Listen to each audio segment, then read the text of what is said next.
Yung figurine collection naman daw, yung gumagalaw na magkupol na kagaya nito. Sana all magkupol. Mag-ready na kayo ng 2 photo na magkasama. Taas, Gemini. So, meron akong ipipaste dito. Ilagay ko sa comment section. I-copy paste nyo lang. Dito tayo sa may plus sign, add photo. So, kuhain natin yung 2 photo natin. Nakasama ko si Blika.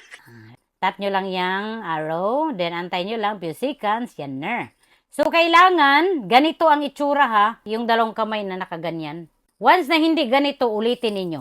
So, unahin natin yung Android user. Pumunta lang tayo sa Google ulit, no? So, ito yung hanapin nyo. So, dito sa my description, i-copy-paste ko ito at ilalagay ko sa comment section kung ano yung sinulat ko dito. I-copy nyo lang. Paste natin. Sa may gilid, mayroon din tong photo. So, i-add natin yung photo natin. Yun na yung kunin natin, yung nagawa natin kanina. So, antayin nyo lang, your video is generating. So, yan na, i-play natin, no? Parang kumirap-kirap siya, no?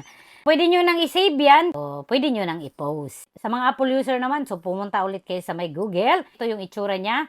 Tap nyo lang yarn. Kailangan nyo dito mag-login. Ako nag-login ako para hindi ako mahirapan. So, mag-login kayo. Bahala kayo kung ano yung piliin ninyo. Drag and drop. So, itap nyo lang yan. So, yung photos kanina na ginawa natin, ilagay natin dito. So, dito, nakalagay naman optional. So, nasa sa inyo kung lagyan nyo or hindi. Siyempre, sulatan din natin. So, ipipaste ko rin ito. So, ilagay ko rin sa comment section. I-copy-paste nyo lang.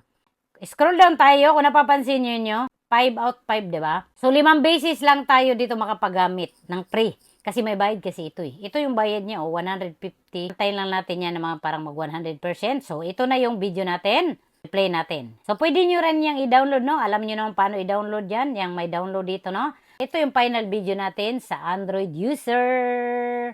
Ito naman yung video natin sa iOS device, all Apple user. So, pwede ito, no? Kung sample, 1, 2, 3, 4, or isang buong angkan kayo, isang buong pamilya. Depende sa inyo.